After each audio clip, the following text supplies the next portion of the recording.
네, 안녕하세요. 우리 관세사 회계학이죠. 관세사 회계학인데 1차 시험에 있어서 물론 다른 과목도 중요하지만 가장 좀 허들이 되는 과목이 회계학이에요. 근데 이제 회계학이 들어가는 어떤 시험도 다 회계학이 어렵습니다. 그 회계사 시험이 됐든 세무사 시험이 됐든 감정평가사 시험이 됐던 1차 시험에 회계학이 들어가면은 그 회계학이 가장 점수 따기가 어렵습니다. 왜냐하면은 이 문제도 자체 보면은 문제 40문제가 나오는데 재무회계가 30문제가 되고요. 그 다음에 원가 관리회계가 10문제가 됩니다. 근데 우리가 보통 이제 회계학을 얘기할 때는 회계학이다라고 얘기하면은 어카운팅이라고 얘기하면 카테고리가 한 4개 정도가 됩니다. 뭐냐면은 재무회계, 원가관리회계, 그다음에 이제 세무회계라고도 하고 세법이라고도 합니다. 세무회계가 있고요. 그다음에 회계감사 이렇게 있습니다. 그러니까 이제 세무사 시험은 여기까지 요 3개가 또 범위고요. 회계사 시험은 회계감사까지가 있으니까 이 4개가 다 범위가 되는 거죠. 이런 거라고 볼 수가 있죠. 그럼 우리 관세사 시험에서 필요한 영역은 바로 요 영역입니다. 그럼 재무회계는 뭐를 하는 것이냐? 재무회계 목적은 재무제표를 Financial Statement 이렇게 얘기합니다. 재무제표를 작성하는 거예요. 재무제표를 작성하려면은 우리가 가장 기본적으로 회계학에 있어서 회계 원리를 배워야 돼요. 회계 원리는 회계 순환 과정이라는 걸 배우기 때문에요. 회계 순환 과정. 그러니까 그 다음에 이제 중급 회계가 있고요. 그 다음에 이제 고급 회계가 있습니다. 고급 회계. 요것이 이제 재무회계 범위인데 회계 원리하고 중급 회계 요거 겹치는 거 아닙니까? 겹치지 않는다고 보면 돼요. 물론 회계 원리에는 회계 순환 과정이라고 하는 것은 처음에 회계 사건이 일어났고 최종적으로 어떻게 재무제표가 만들어지는지 그 흐름이거든요. 그걸 보여주는 것인데 그 다음에 이제 계정 과목 회계로 나가는데 계정 과목 회계 이게 일부 작게 소개가 되고 실제 계정 과목은 계정 과목 회계는 여기서 배우게 되는 거죠.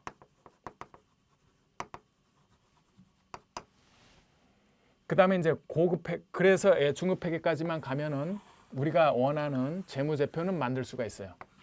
FS 작성이 가능한 거예요. 고급 회계는 좀 더 다른 주제들입니다. 합병회계, 연결회계, 외화환산회계, 파생상품회계 이런 것들이 포함되는 거예요. 좀 다른 주제들이. 그중에 이제 구제 중요한 게 있으면 이제 연결이죠. 우리가 연결 재무제표를 작성하라고 요구를 하니까 그렇습니다. 근데 우리 가끔 이 연결 문제 한 대가 튀어나오긴 하는데 여러분들이 이거를 위해서 공부할 필요는 없어요. 저는 그렇게 봅니다. 그리고 세무사 시험 자체도 할 때는 이 고급 회계 부분을 공부를 안 해요. 그렇기 때문에 우리가 거기까지 요거 한 문제 혹시나 날지 모르는 안 나는데 혹시나 날 줄 모르는 한 문제를 위해서 이거를 공부할 필요는 없다. 그래서 이제 핵심은 뭐다? 요거다라는 거예요. 요게 핵심이고요. 요게 30문제가 나고 그 다음에 이제 원가관리회계는 뭐냐면은 원가회계와 관리회계가 있습니다. 원가회계는 목표가 뭐냐면 원가 계산이 목표예요. 관리회계는 뭐냐면 원가 계산이 됐니? 가장 중요한 게 원가예요. CEO가 의사결정을 하는 거. 의사결정을 지원해주는 학문입니다. 그건 관리회계라는 거죠. 그러니까 원가 계산을 토대로 관리가 가능한 거죠. 그죠? 원가를 모르는데 무슨 의사결정을 합니까? 주문이 들어오는데 그걸 받아들일까 말까. 다 원가에 의해서 결정되는 거예요. 그죠? 이런 것이죠. 그러니까 여기에서 이제 한 10문제가 이제 출제가 돼요.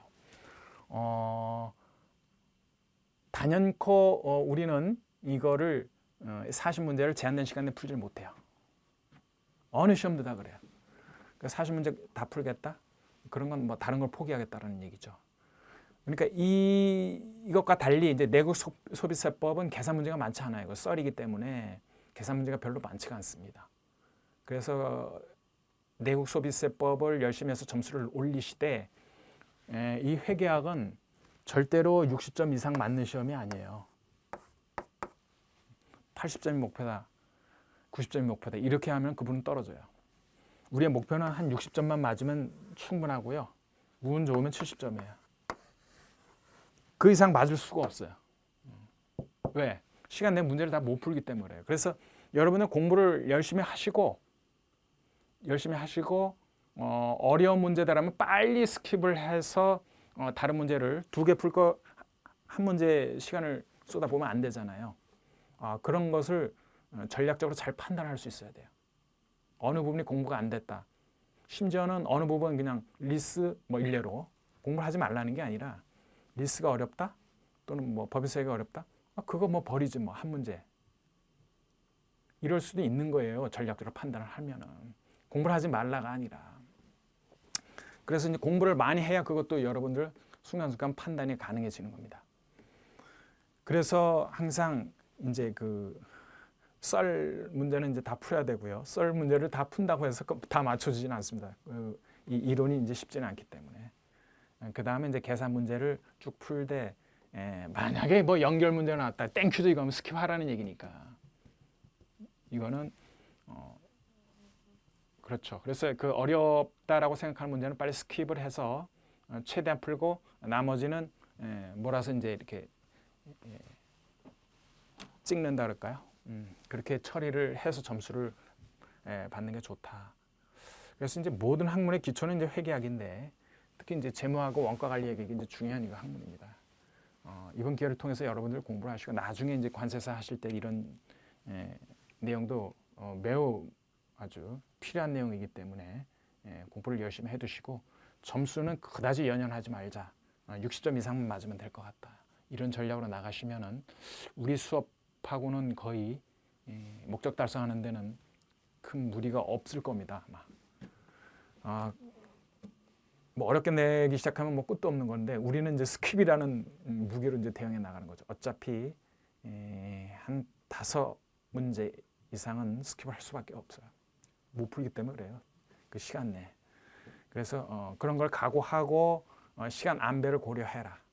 그 다음에 내국 소비세법은 그건 전략적으로 갖고 가야죠.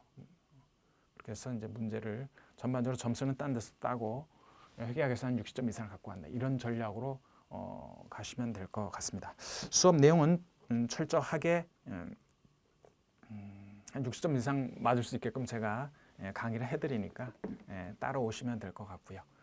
그 다음에 디테일하게 설명을 못 드리고 그냥 외우시죠라고 하는 부분은 그렇게 할 수밖에 없는 것이 이렇게 들어간 부분 내용이 있어요. 이걸 이해시켜 드리려면 여러분들이 비용 대비 효익이 크지를 않아요. 그래서 그냥 외울 건 그냥 외우시죠 이렇게 얘기를 합니다. 그거에 대해서 관심이 있다 그러면 나중에 붙고 나서 디테일하게 고급 회계를 공부를 하실 기회를 가지시면 되는 거니까. 그러니까 우리는 이제 전략적으로 접근하자. 수업에 잘 참가하면 60점 이상은 무조건 맞을 수가 있다. 이것도 이제 괜찮은 점수다라고 지금 얘기를 하는 거죠. 그래서 이제 그런 전략으로 가주시면 좋고.